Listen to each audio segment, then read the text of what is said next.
Bonjour à toi et bienvenue. Alors, vidéo spéciale pour parler d'un travail énergétique qui est en train de se mettre en place en ce moment et qui fait un énorme nettoyage d'été. C'est même pas un nettoyage de printemps, c'est un nettoyage d'été en sachant que l'été en médecine chinoise est associé au feu et que le feu, eh bien, il a la capacité de purifier. Alors, la dernière vidéo, j'ai parlé du fait que j'avais pas été là pendant plusieurs jours, plusieurs semaines et que j'allais t'expliquer pourquoi. Et donc ça a un lien avec ce nettoyage d'été. Eh bien, il faut savoir que j'ai réeffectué, c'est bien sûr pas la première fois, je commence à être dans ces habitudes-là maintenant, une nouvelle sortie d'emprise et que cette sortie d'emprise, elle a été très violente. Et je me suis aperçue que dans cette sortie d'emprise, donc c'est une emprise qui était très lointaine, puisque c'était lié avec une personne très proche que j'ai connue il y a 7 ans et qui m'a même formée en fait dans tout ce qui est problématique des sectes, décodage de l'humain, médecine chinoise, tout ça. Donc vraiment la dernière personne auquel j'aurais pensé, en qui j'avais entière confiance. Et dans cette sortie d'emprise, eh bien, j'ai eu quelque part la chance de pouvoir accompagner en simultané une dizaine de personnes à sortir eux-mêmes d'emprise liées avec des personnes qui étaient toxiques pour elles. Parce qu'il faut savoir que les personnes qui sont toxiques, pour pas les appeler des manipulateurs, mais c'est lié, ce sont des vampires émotionnels, des vampires énergétiques et bien sûr aussi émotionnels.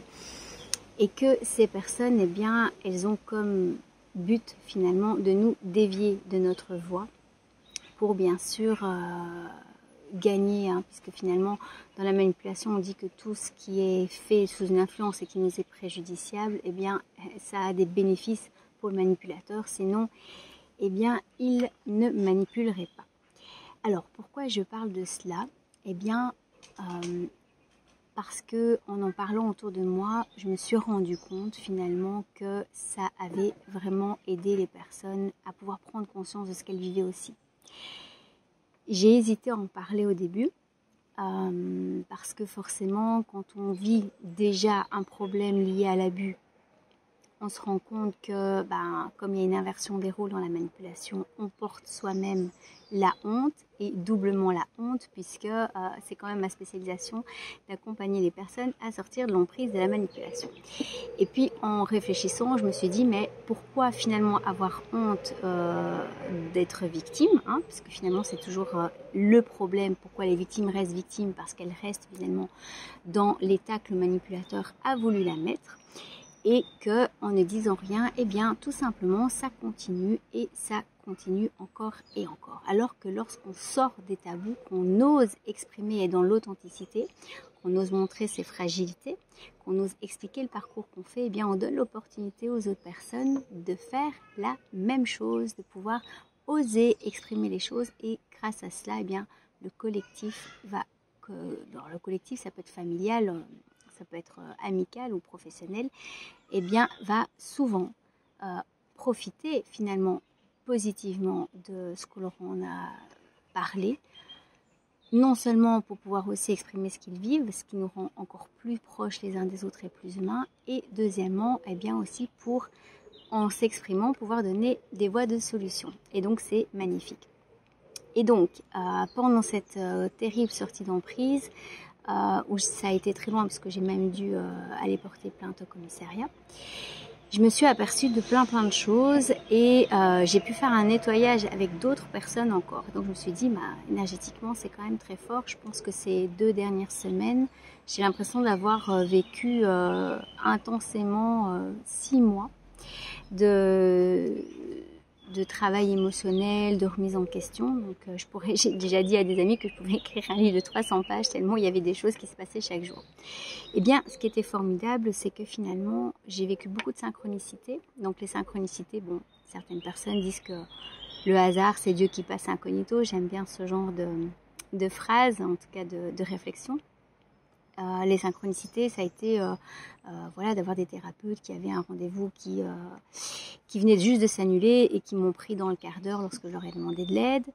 Ça a été des personnes qui me disaient « Mais enfin Céline, comment c'est possible que toi tu puisses vivre encore ça ?» et qui finalement, elles, qui étaient aussi dans cette spécialisation, s'étaient rendues compte qu'elles avaient aussi un gourou au-dessus d'elles qui était en train de la dévier de sa voie et de l'empêcher de s'épanouir dans sa vie.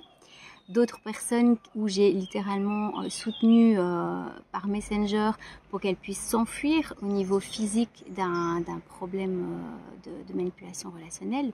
Voilà, il y a une dizaine de cas comme ça.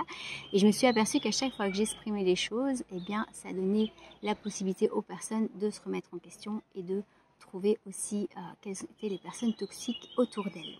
Alors, un petit rappel, je pense nécessaire, c'est que les personnes qui ont été sous l'influence de la manipulation dans des sectes, elles ont l'habitude en fait de la maltraitance et donc elles ne ressentent pas la limite à cette maltraitance et donc elles ne la stoppent pas à temps, ce qui amène d'arriver à des cas extrêmes. Et donc, c'est important de rappeler que une relation toxique, c'est une relation qui fait souffrir. Quand vous allez voir un thérapeute, par exemple moi quand je travaille avec les personnes en thérapie au niveau émotionnel, eh bien je fais attention, puisqu'on est en train d'ouvrir des plaies, que lorsqu'elles repartent, elles se sentent le mieux possible, parce que forcément quand on va ouvrir quelque chose, il y a des choses qui vont encore travailler après, mais ça ne doit pas être quelque chose d'insupportable. Alors qu'avec les personnes toxiques, ce sont des personnes qui vont ouvrir vos plaies, mais qui vont s'amuser avec vos blessures et qui vont les utiliser pour pouvoir vous garder sous l'emprise. Donc, il y a beaucoup de... D'ailleurs, moi, la personne était aussi un thérapeute. Donc, il y a des thérapeutes qui sont abusifs et donc qui vont utiliser leur connaissance et la manière de pouvoir soigner les gens pour eux. C'est-à-dire qu'ils vont peut-être faire un certain travail positif sur vous pour pouvoir après... dans la continuité, faire un autre travail pour que vous restiez dépendant de ces personnes. C'est pour ça que je conseille souvent aux personnes d'avoir plusieurs thérapeutes, de travailler avec des thérapeutes qui sont dans des thérapies brèves, ce qui va éviter la dépendance, parce que dans la psychologie, je ne dis pas que tous les psychologues sont déviants, mais les dommages sont encore plus forts quand les psychologues utilisent ce que moi j'appelle la psychologie inversée, c'est-à-dire que ils vont mettre en place certaines choses pour vous manipuler aussi. D'où l'importance de savoir ce que vous faites avec les personnes et d'être aussi dans un accompagnement le plus possible d'égal à égal. Voilà, ceci dit, je me suis aperçue aussi de la difficulté des victimes de porter plainte. Donc il faut savoir que ce genre d'abus, de manipulation, en fait tout ce qui est manipulation, eh bien on peut porter plainte contre l'abus de faiblesse. L'abus de faiblesse en France et en Belgique souvent est utilisé plutôt pour les personnes âgées qui ont signé des contrats et où on peut prouver qu'on perd de l'argent. Donc il faut encore pouvoir le prouver, ça veut dire que la personne a payé sur un compte. Eh bien non, l'abus de faiblesse est aussi au niveau de la psychologie, c'est-à-dire d'utiliser la fragilité d'une personne contre elle et pour le manipulateur. Et donc porter plainte pour abus de faiblesse, c'est très complexe parce que la première question que la police m'a posée, c'est est-ce que vous êtes vraiment sûr de vouloir porter plainte ? En sachant qu'avec l'alibi du Covid, on ne peut même plus rentrer à deux dans le commissariat. Voilà, sous couvert de cela, même dans les hôpitaux, finalement, on ne peut plus être soutenu. Donc, finalement, on vit les abus dans le système dans plusieurs domaines. Et je te mettrai dans la description de la vidéo une vidéo que j'ai faite pour montrer qu'en fait, ce qu'on est en train de vivre, c'est l'expression de tous les abus qu'on ne voulait pas avoir avant et qui sont en train de sortir. Et d'ailleurs, pour la petite histoire, une autre personne que j'ai accompagnée a dû aussi porter plainte pour protéger son fils. Et dans la constellation qu'on avait fait 2 jours avant, eh bien, j'ai dit bon je vais devoir expliquer mon cas pour pouvoir te guider par rapport à ce que tu peux faire pour le protéger. Et donc, elle a aussi porté plainte pour abus de faiblesse envers son fils vis-à-vis d'une personne qui était toxique. Donc, l'abus de faiblesse, quand je suis rentrée dans le commissariat, eh bien donc, c'est très complexe pour une victime finalement d'être entendue. Déjà, comme je l'ai dit, parce qu'il y a cette histoire de honte que la victime porte, puisque le manipulateur va faire porter la honte à la victime pour qu'elle se taise. Donc c'est très très bien, on est vraiment dans une double emprise finalement.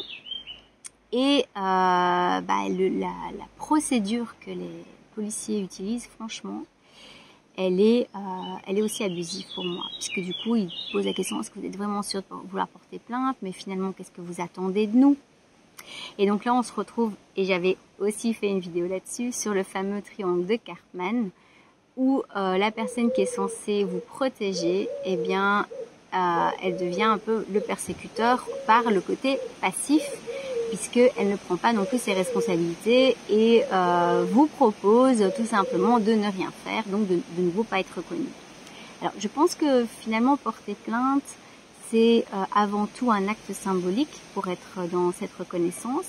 Et il faut savoir que dans ce fameux triangle de Karpman, je te mettrai dans la description le lien d'un article que j'ai écrit.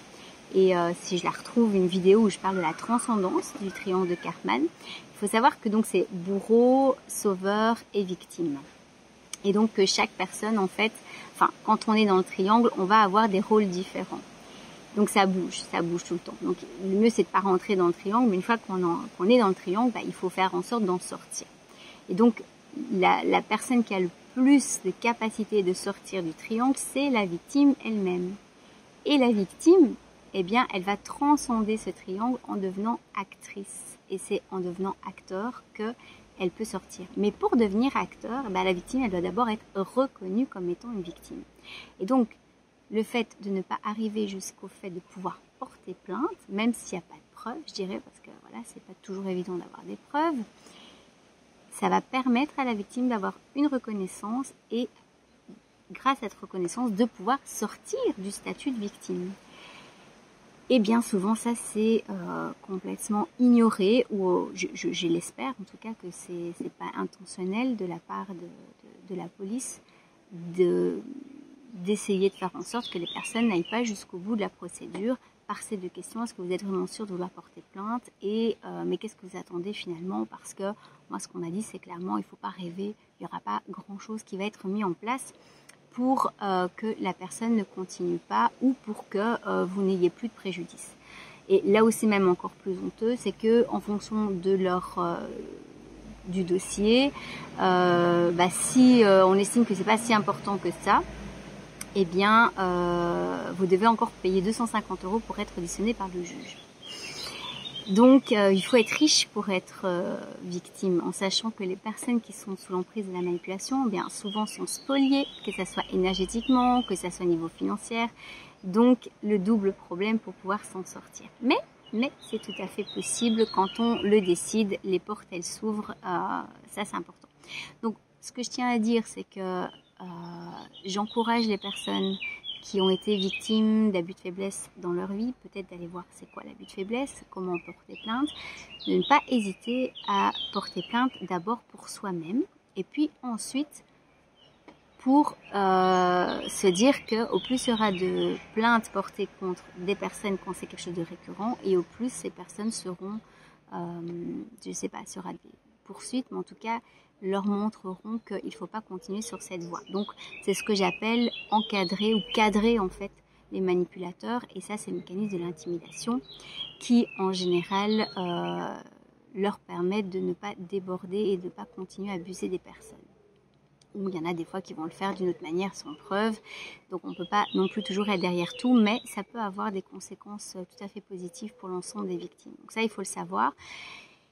Et donc là où c'est important de le dire, c'est qu'en fait c'était une personne, c'est toujours, elle est toujours vivante, c'est une personne en fait qui travaillait de près pour les antisectes. Et quand j'ai parlé à la policière qui m'a écoutée, parce qu'en fait après la procédure que vous avez porté plainte, il faut savoir qu'on vous propose un soutien psychologique d'aide aux victimes. Bon, le soutien psychologique il arrive très tard parce qu'il y a beaucoup de personnes devant, parce qu'à cause du Covid ils prennent pas non plus les personnes en face à face, ils proposent par téléphone et qu'il y a beaucoup de listes d'attente. Donc, en gros, si vous avez vraiment besoin d'une aide psychologique, il faut pas trop attendre dessus parce que si vous n'avez pas de soutien autour de vous, c'est compliqué. Donc là, je pense qu'il y a beaucoup de travail à faire dans l'urgence. C'est ce que moi j'ai dit à la policière. J'ai dit ce que je comprends pas, c'est que moi, je travaille au niveau bénévole. Il y a des personnes qui me disent qu'en sortant des sectes, elles veulent se suicider. Je les prends maximum dans les 10 heures qui sont là, rapidement en tout cas, mais je ne laisse pas passer une journée sans lui répondre et je lui donne un rendez-vous rapidement. Et eux, ils sont payés et il faut 15 jours, 3 semaines, 1 mois, 6 mois pour avoir un rendez-vous. Donc ça me pose question. Et là où c'était vraiment aussi parlant, pourquoi j'en reviens à ça, c'est que lorsque je lui ai expliqué que c'était une personne justement j'avais confiance parce que c'est une personne qui aidait les ex-adeptes, donc était sortie des sectes, donc en état de fragilité, à être soutenue, à être accompagnée en fait dans ce processus de sortie de la manipulation. Eh bien, elle m'a donné une liste de toutes les personnes que je connais très bien dans tout ce qui est anti-secte en Belgique et qui sont des abuseurs. J'ai dit, oui, ces personnes qui sont là, je les connais toutes. Y en a un, il a fait un procès pour ostracisme. Moi, j'ai pas été dedans parce que finalement, j'étais pas d'accord dans la manière dont on abusait encore et encore des victimes. Une personne à cause de qui une de mes connaissances s'est retrouvée en hôpital psychiatrique. D'ailleurs, qu'il a été chercher en hôpital psychiatrique. Elle travaille pour un organisme anti-secte reconnu. Une autre personne qui est un prêtre qui a essayé de nous évangéliser aussi pour qu'on rentre dans sa secte, sa religion, sa secte, qui fait partie aussi d'un organisme anti-secte, subventionné par l'État. Voilà, donc j'ai fait toute la liste. Oui, je les connais tous très très bien et on est tous passés par ces personnes qui sont à but de pouvoir et finalement qui font des procès pour prouver que leur religion elle est vraie, mais que la religion des témoins de Jéhovah elle est fausse. Donc l'intention, pour moi l'intention derrière toute chose est extrêmement importante. Voilà, et pourquoi je dis ça ? Eh bien parce que finalement je me rends compte que beaucoup d'ex-adeptes, alors pas tous, mais souvent des femmes, ont été approchés par d'autres ex-adeptes, que ce soit des gens dans des antisectes officiels ou pas, et ont connu ce même genre d'abus.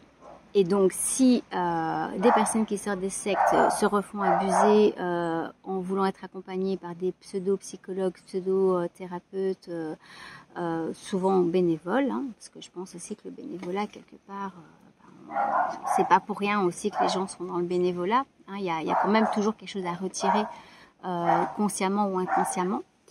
Eh bien, je pense que si tu m'écoutes dans cette vidéo et que tu as aussi été victime de ce que tu penses être un abus de faiblesse par rapport au fait d'avoir été accompagné dans ta sortie de secte et que cette personne en a profité pour te faire penser, te faire ressentir, te faire dire des choses qui t'ont été préjudiciables, eh bien n'hésite pas à réfléchir au fait que porter plainte pour abus de faiblesse pourrait t'aider toi à te reconstruire et aussi en deuxième temps pouvoir aider d'autres personnes. Donc nous, dans notre association, on ne va pas prendre ça en compte. Je pense que chaque personne est assez grande pour faire ce qu'il faut. Par contre, je m'interroge quand même sur le fait qu'il faut vraiment mettre quelque chose en place pour aider les victimes à pas être dans des méandres pendant des années et passer d'abus en abus. J'avais fait une vidéo sur les personnes qui passent de secte en secte. Finalement, c'est de secte en secte et puis après, si c'est pas le cas et que c'est avec des personnes, c'est d'abuseur en abuseur.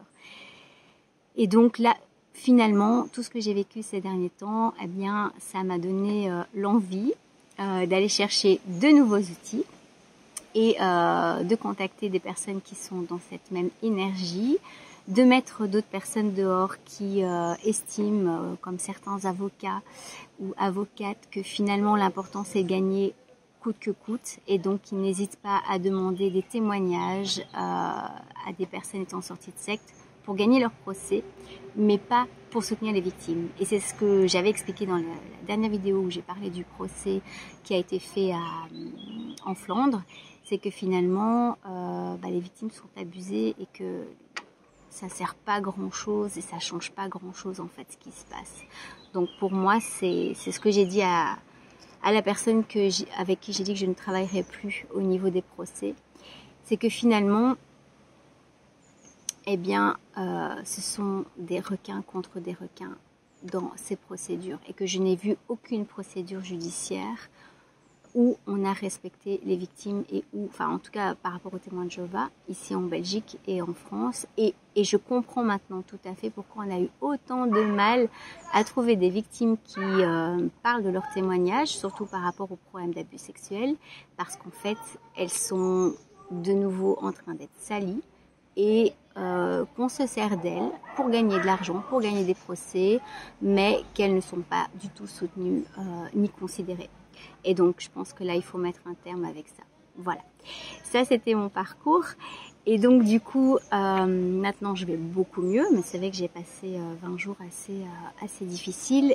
Alors, l'avantage que j'ai forcément, c'est que je la connais par cœur au niveau émotionnel, la sortie d'emprise. Et que finalement, je t'encourage dans n'importe quelle spécialisation dans laquelle tu es à ne pas être gêné d'exprimer les déboires que tu vis. Parce que moi, ma difficulté, enfin je dirais mon défaut, ça a voulu d'être de me débrouiller toute seule en fait et de pas demander de soutien. Donc maintenant j'ai compris que c'est pas parce que tout le monde a besoin de soutien. Et ce que j'ai compris aussi, c'est que finalement même un médecin par exemple qui travaillerait en tant que spécialiste dans le cancer, si un jour il a un cancer, il aura besoin d'autres médecins pour l'aider, que ce soit au niveau médical ou au niveau émotionnel. Et donc il n'y a pas de gêne ou de honte à avoir d'avoir été manipulé, et que lorsqu'on a compris ça, on a encore plus de force et que on arrive vers une authenticité envers soi-même et envers les autres, qui vont donner aussi de la force aux personnes à pouvoir s'exprimer et à pouvoir être soutenues, parce que c'est vraiment ce soutien en fait qui va pouvoir nous aider à sortir de tout cela. Et moi, je fais vraiment un parallèle aussi avec tout ce qu'on est en train de vivre en ce moment. Et je me dis que pour moi, la solution par rapport à tout l'abus de ce système, c'est de comprendre que pour sortir de l'abus, il faut l'exprimer. Alors, il y a eu des personnes que j'ai accompagnées qui avaient leur chakra de la gorge coincé, donc vraiment, qu'on a une grosse boule dans la gorge, qu'on n'arrive même plus qu'on a besoin de pleurer pour l'évacuer, et que une fois qu'on a dit les choses, ça va mieux. Et bien, pour moi, au niveau énergétique en ce moment, c'est d'apprendre à dire les choses, mais pas juste au niveau mental, aussi les dire au niveau mental et au niveau relationnel. Donc n'hésite pas à exprimer les choses, surtout dans tout ce qui s'agit de manipulation et d'abus, et tu vas voir que ça va avoir un effet domino. Moi, j'étais vraiment épatée, alors même pas par moi-même, mais par le travail en systémique de l'univers autour de moi, où à chaque fois que j'apprenais quelque chose dans ce que je vivais, j'ai une personne qui me posait la même question et j'ai pu lui donner la réponse, et que j'ai pu ainsi donner des clés aux personnes pour qu'elles puissent éviter de perdre trop de plumes. Parce que dans les problèmes de manipulation, d'abus, en fait, c'est que une fois qu'on s'en rend compte, le passé c'est le passé, on ne peut plus rien y faire, mais par contre on peut limiter les dégâts émotionnels, les dégâts relationnels et les dégâts matériels. Et donc pour pouvoir choisir les plumes qu'on va perdre, c'est important de pouvoir parler autour de soi, d'être soutenu. Et aussi le fait de parler, ça, au plus on explique ce qu'on a vécu en fait, au plus ça met de la distance émotionnelle. C'est pour ça que souvent les psychologues demandent de réexpliquer, même si on a déjà écrit le dépôt de plainte. Le fait de l'expliquer, ça va vraiment mettre de la distance, et donc on est dans une voie de guérison beaucoup plus rapide. Voilà, donc sur ce, je t'encourage vraiment à regarder autour de toi si tu vois qu'il y a des personnes qui sont toxiques. Donc je te rappelle que toxique, c'est des gens qui sont dans la maltraitance envers toi. Commencer à réfléchir et à faire le ménage autour de toi, donc à poser tes limites finalement. Je t'encourage aussi à regarder au niveau de tout ce qu'on vit dans le système, la maltraitance que tu estimes trop importante, le vaccin, test PCR, toutes ces choses-là. Donc vraiment mettre tes énergies dans la maltraitance qui n'est pas acceptable pour toi, On peut pas être dans tous les combats, hein, ça mon médecin me l'a dit, hein. C'est Céline, il faut que tu choisisses ton combat. Moi, mon combat, c'est l'abus sous toutes ses formes. Et donc voilà, et de pouvoir t'exprimer. Exprimer les choses, en fait, il faut savoir qu'au niveau des jeux de pouvoir, quand on dit quelque chose, énergétiquement, il n'y a plus de pouvoir. Alors, il y a une force de le dire, et s'il y a quelqu'un qui voulait manipuler, tout ce qui est, on le dit, hein, tout ce qui est limpide, en fait, tout ce qui est clair, tout ce qui est exprimé, eh bien, ça va débouter les manipulateurs et ça va nous donner la force. L'authenticité, c'est vraiment cette force-là qui va, pour moi, nous amener à sortir de toutes ces abus qu'on est en train de vivre et surtout qui sont révélés de plus en plus au grand jour. Et moi, j'ai beaucoup de colère vis-à-vis des injustices qui se passent, mais surtout vis-à-vis du fait que les personnes ne se rendent pas compte de cette maltraitance au niveau des masques, au niveau des mesures qui sont complètement incohérentes, comme aujourd'hui, par exemple, ma fille qui a fait un spectacle de danse, on n'a pas le droit d'y aller, alors qu'on a été au marché, on était tous les uns sur les autres, complètement ridicule, mais vu ce que j'ai vécu, je me dis, oui, les personnes qui ont été maltraitées depuis l'enfance, donc le système qui nous a maltraités, toutes ces sectes, les parents qui ont été maltraitants, eh bien, ils ont une suradaptation en fait à cette maltraitance. Et donc, c'est vraiment le moment de faire le point. Et donc, quand une relation, quelque chose est positif, on est dans de l'amour inconditionnel. Quand quelque chose est négatif, dites-vous qu'il y a de la manipulation derrière. Et qu'on n'est pas obligé d'accepter ça et que c'est pas de l'égoïsme. Au contraire, c'est de l'amour pour soi. Voilà. Et bien, sur ce, je te dis à tout bientôt. Passe une bonne journée. Moi, j'ai profité de ce temps ensoleillé ce dimanche pour faire cette vidéo et donc t'encourager à continuer sur ton chemin et à sortir de la manipulation pour aller vers l'amour de toi et l'amour inconditionnel. Ciao, ciao!